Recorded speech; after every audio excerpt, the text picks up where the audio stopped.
हम नहीं कहते हैं कि मिलिटेंसी में है तो फिर इसका तो दूसरी बात है, लेकिन मैंने उनके वालिद साहब से सिर्फ इतना ही पूछा। मैंने तो पूछा आपको ज़रा सा भी शक है कि हुकूमत जो कह रही है वो सही है? तो ये कहा नहीं। मैंने कहा मुझे बिल्कुल ज़रा सा भी शक नहीं है अपने बेटे पे। मुझे पता है कि जो गवर्नमेंट ने कहा है वो गलत है। तो अगर इसी तरह कश्मीर में 2 और थे जिनके घर वालों ने कहा कि वो मिलिटेंट नहीं थे और उनको बॉडी मिल गई। अब यहाँ इनके वालिद साहब भी कह रहे हैं, अब सिर्फ इनकी बदकिस्मती ये है कि यहाँ इन दूर दराज पहाड़ियों पे रहते हैं, ये श्रीनगर जाके एहतजाज कर नहीं सकते ना मीडिया वाले इनको ज्यादा सवाल पूछ सकते हैं। तो इस बात का फायदा लेके इनको इनके बेटे की बॉडी नहीं दी जा रही है। मैं तो सिर्फ एक तो इनके साथ हमदर्दी करने, और मैं यहाँ तक कहता हूँ ना, क्योंकि इंक्वायरी में, सरकारी इंक्वायरियों में टाइम लगता है, मुझे मालूम है। जब तक वो इंक्वायरी करेंगे तब तक फिर इनको फिर उसके बाद बॉडी देंगे, फिर ये क्या गुस्ल देंगे उनको, फिर किस तरह उनको दफनाएंगे। इसलिए हम कहते हैं ना, अब इसमें देरी ना करें, आप फिलहाल बॉडी दे दें, उसके बाद आप अपनी इंक्वायरी जारी रखें। इसके बाद यहाँ पे हुआ, अगर सरकारी दफ्तर कायम हुए, अगर तहसीलदार बैठा, नायब तहसीलदार बैठा, ब्लॉक डेवलपमेंट अफसर बैठे, तो किसी ने तो फैसला किया होगा उनको वहां बिठाने का। अगर बच्चों के रोजगार के लिए हमने इंतजाम करने की कोशिश की, तो सिर्फ अपने बच्चों को नहीं लगाया। लेकिन 2018 के बाद और बिलखसूस 2019 के बाद अगस्त, हम मजबूर होते हैं पूछने पे कि आखिरकार आप लोगों ने किया क्या, क्या बदला हमारे लोगों के लिए। इस दूर दराज गूल के इलाके में क्या फायदा आया अगस्त 2019 के बाद? कौन सा बेरोजगार नौजवान आज रोजगार लेके बैठा है? कौन सा नया डेवलपमेंट का काम आप लोगों ने शुरू किया? कौन से नए नलके लगे? कौन सा नया बिजली का तार लगा? कौन सा नया बिजली का प्रोजेक्ट लगा? दिखाएं हमें। उस वक्त तो आपने कहा था कि इन चंद खानदानों ने जम्मू कश्मीर को तबाह किया और हमने जम्मू कश्मीर को इन खानदानों से आजाद कर दिया है। अब यहां तरक्की का दौर शुरू होगा, आपको मांगने की भी जरूरत नहीं पड़ेगी, बिना मांगे हुए आपको सब कुछ मिलेगा। क्या मिला? हम तो खामोश हो गए। 18-19 में हम बैठ गए, हमने सोचा ठीक है ना, हमसे ही कोई गलती हुई होगी, शायद हम ही फेल हो गए, हमने इस रियासत के साथ इंसाफ नहीं किया, अब शायद यहां के लोगों के साथ इंसाफ होगा। लेकिन आज भी हम इंसाफ के दरवाजे खटखटा रहे हैं। जिस अमन का वादा हमसे किया गया था कि 370 हटने के बाद यहां अमन आएगा, कहां है वो अमन? जिस भाईचारे का इंतजार हम कर रहे हैं कि 370 के वजह से जम्मू और कश्मीर को लड़वाया जा रहा था और 370 गायब होते ही जम्मू और कश्मीर में कोई फर्क नहीं रहेगा। हमें कहा गया था कि बच्चों के लिए नई नौकरियां होंगी, बाहर से फैक्ट्रियां लगेंगी। हमें कहा जाता था कि टाटा, अंबानी, बिरला ये सिर्फ रुके हुए थे क्योंकि 370 ने उनको रुकाया था, और 370 हटते ही यहां टाटा साहब भी आएंगे, यहां बिरला साहब भी आएंगे, यहां अंबानी साहब भी आएंगे। न हमें अंबानी दिखा, न हमें बिरला दिखा, न हमें टाटा दिखा। हमारे बच्चे आज भी दर बदर की ठोकरें खा रहे हैं। उल्टा जो थोड़ा बहुत हम कर सके, ज्यादा नहीं, तो यहाँ जमीन के मालिकाना हक हमने यहाँ के लोगों को दिए। रोशनी की कानून लाई इस उम्मीद के साथ कि यहाँ लोग अपना जमीन लेके अपने घर उन पे बसाएंगे। उस पे भी लोगों ने उंगलियां उठाई, कहा ये जमीनी जिहाद है, कहा कि ये कोई साजिश रचाई जा रही है यहाँ की आबादी को बदलने के लिए। मैंने कहा ठीक है ना, अगर हमसे कोई गलती हुई हो तो जरा बताए कहां पे। बेचारे जिन लोगों ने मेहनत करके पैसा जमा करके वहां रोशनी की स्कीम में पैसा डाला और उस जमीन को अपने नाम लिया, आज उन पे भी उंगलियां उठाई जा रही हैं और उनकी भी जमीनें वापस ली जा रही हैं। नेशनल कॉन्फ्रेंस ने क्या दिया? हमने कम से कम यहाँ के लोगों को एक आवाज दी, हमने यहाँ के लोगों को एक बोलने का हक दिया, लड़ने का हक दिया, और हमने किसी के ऊपर ज्यादती नहीं की।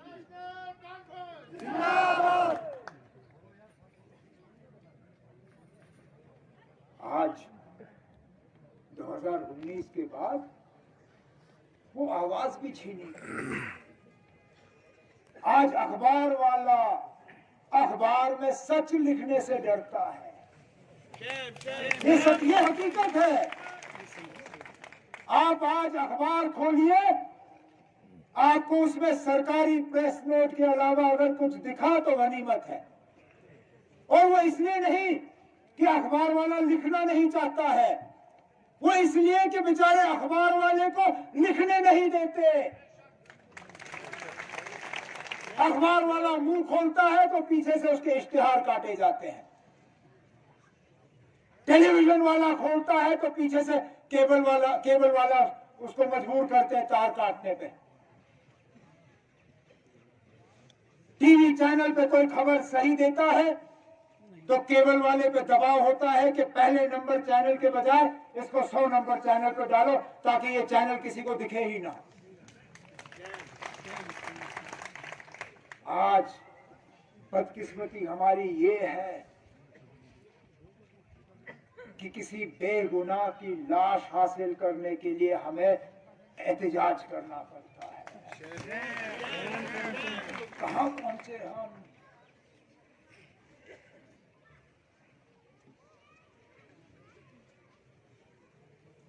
नौजवान आमिर श्रीनगर में काम करने गया क्योंकि यहाँ रोजगार के उसको कोई दरवाजा दिखा नहीं।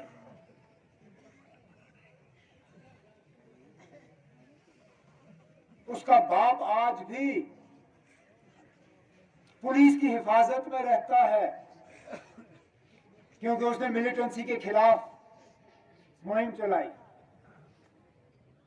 आज वो बाप जिसने मिलिटेंसी के खिलाफ, बंदूक के खिलाफ जिद्दोजहद की, आज वो बाप कहता है कि मेरे बेटे की लाश मुझे दे दो ताकि मैं उसको यहाँ सही तरीके से दफना दूं।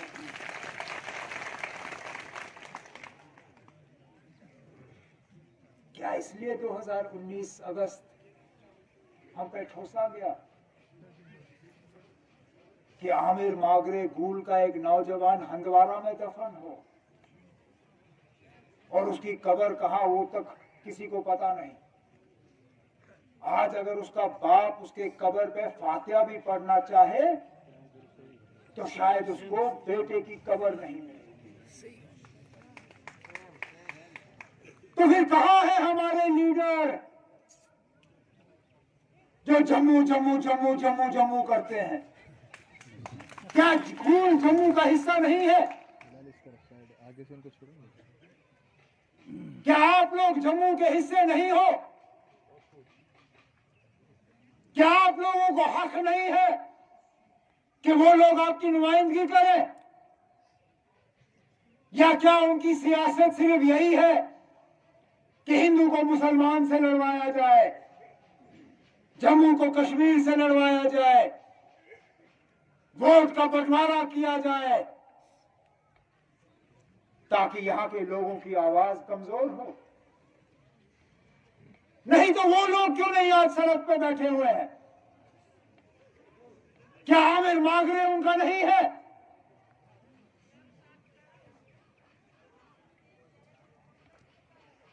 या आमिर मागरे उनके सियासी नारे में जो है उनको डर है कि कमजोरी आ जाएगी? अब कहां है वो लीडर जिन्होंने आप लोगों से वोट लिए, जिन्होंने सालों साल ऐश किए? और अफसोस अफसोस इन दूर दराज इलाकों को नुमाइंदे ऐसे मिले जिन्होंने तरक्की नहीं दी, जिन्होंने आप लोगों को पीछे रखा,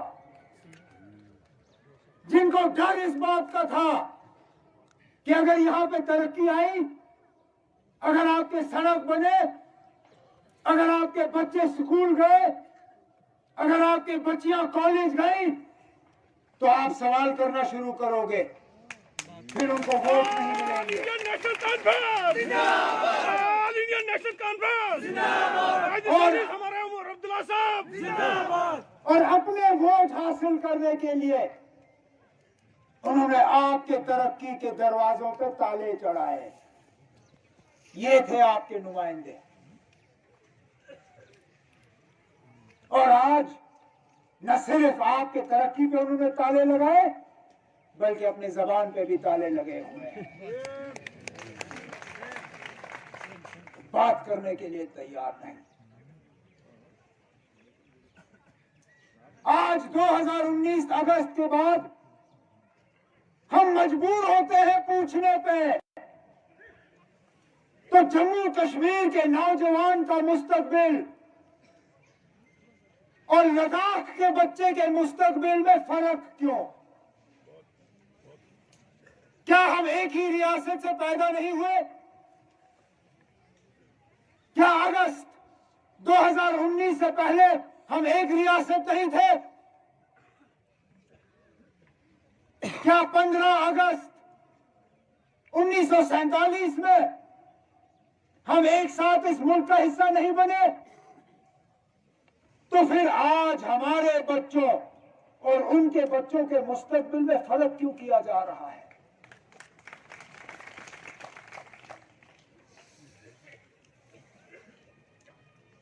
आज लद्दाख के बच्चों के लिए नौकरियां रिजर्व, लद्दाख के लोगों का स्टेट सब्जेक्ट भी बरकरार, वहां कोई डोमिसाइल नहीं, वहां बाहर का बंदा न जमीन खरीद सकता है, न नौकरी ले सकता है, न वहां स्कॉलरशिप ले सकता है। लेकिन जम्मू कश्मीर में जमीन भी ले लो, नौकरी भी ले लो, स्कॉलरशिप भी ले लो, वोट भी डालो, सारा कुछ करो। आखिरकार क्या हमें भी हक नहीं है? और जब हम आवाज उठाते हैं तो कहते हैं ये देशद्रोही है, ये एंटी नेशनल है, ये मुल्क के खिलाफ बात कर रहा है, क्योंकि एक मुल्क में एक ही निजाम होना चाहिए। अरे जनाब, यहाँ एक रियासत, जो एक रियासत थी, यहाँ आपने दो निजाम खड़े किए।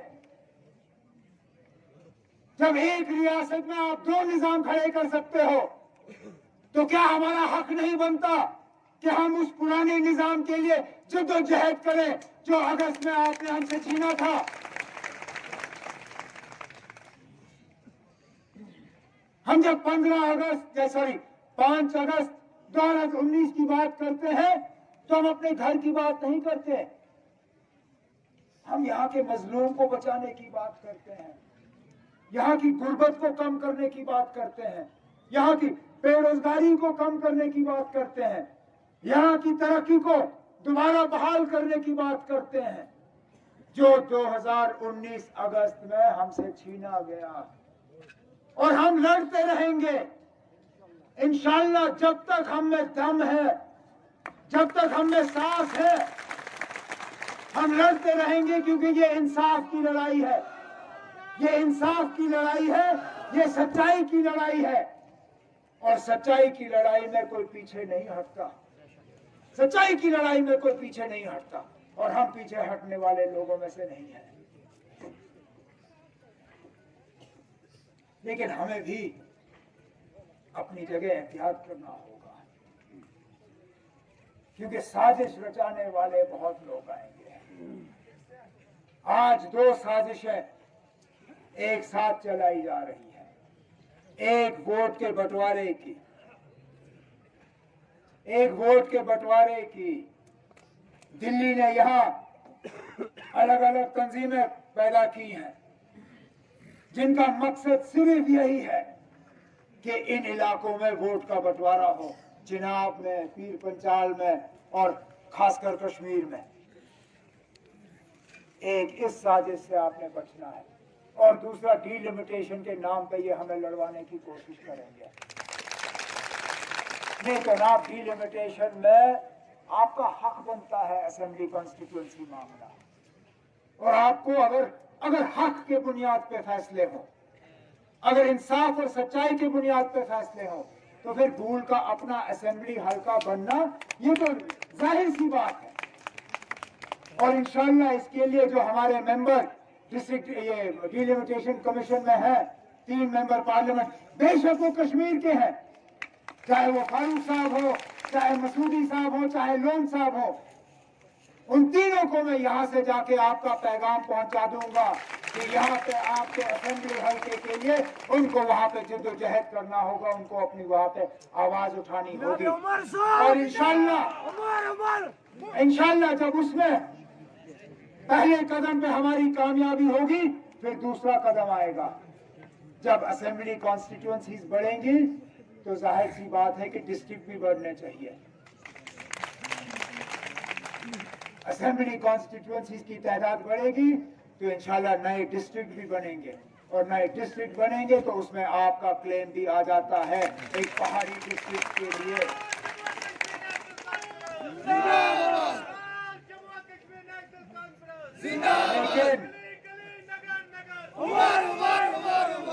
लेकिन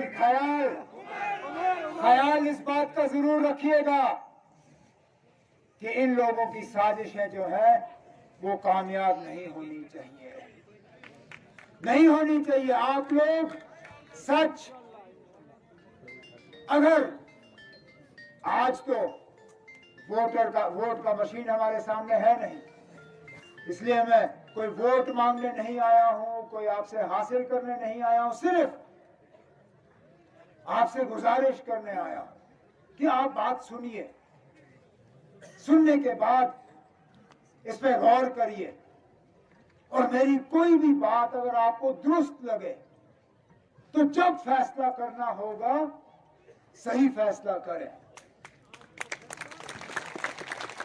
फैसला उन डेली वेजरों के लिए करिए जिन डेली वेजरों के साथ भी इन लोगों ने नाइंसाफी की। कितना इन डेली वेजरों को बेचारों को चलाया। हर सरकारी फंक्शन में अफसर इन डेली वेजरों को कहते हैं आओ इस फंक्शन में आओ, आपका यहाँ पे ऑर्डर निकलने वाला है। बेचारा डेली वेजर पहुंचता है उस फंक्शन में इस उम्मीद के साथ कि बस ये आज हमारा फैसला होगा। कोई फैसला नहीं होता, बेचारा डेली वेजर वापस निकल जाता है। सालों साल उस डेली वेजर को इसी ये मसले में से फंसाया हुआ है। इंशाअल्लाह आने वाले इलेक्शन के बाद जब नए सिरे से नेशनल कॉन्फ्रेंस की हुकूमत होगी, तमाम डेली वेजरों के मसले भी हम हल करेंगे। और उसके साथ साथ जो हमारे डॉक्टर शमशाद साहिबा ने शिकायत की कि यहाँ के डीडीसीज और पंचायतों के पावर्स के बारे में, ये सही है। इनको इलेक्शन में खड़ा किया, इनको जितवाया, फिर दुनिया को दिखाया कि देखिए जनाब हमने कश्मीर में जमहूरियत कायम की। लेकिन जब इनसे कहा जाता है कि फाइल पे दस्तखत करो तो वहां पता चलता है कि इनके पावर्स ही नहीं है। इंशाल्लाह डॉक्टर साहिबा आपके पावर्स आपको मिलेंगे, और उस फाइल पे जिसके तहत आपको पावर्स मिलेंगे नेशनल कॉन्फ्रेंस के चीफ मिनिस्टर का दस्तखत होगा, जिससे कि हम आपको नए सिरे से पावर देंगे। अल्लाह करे कि हम इस रियासत को इस मुसीबत से निकाल पाए।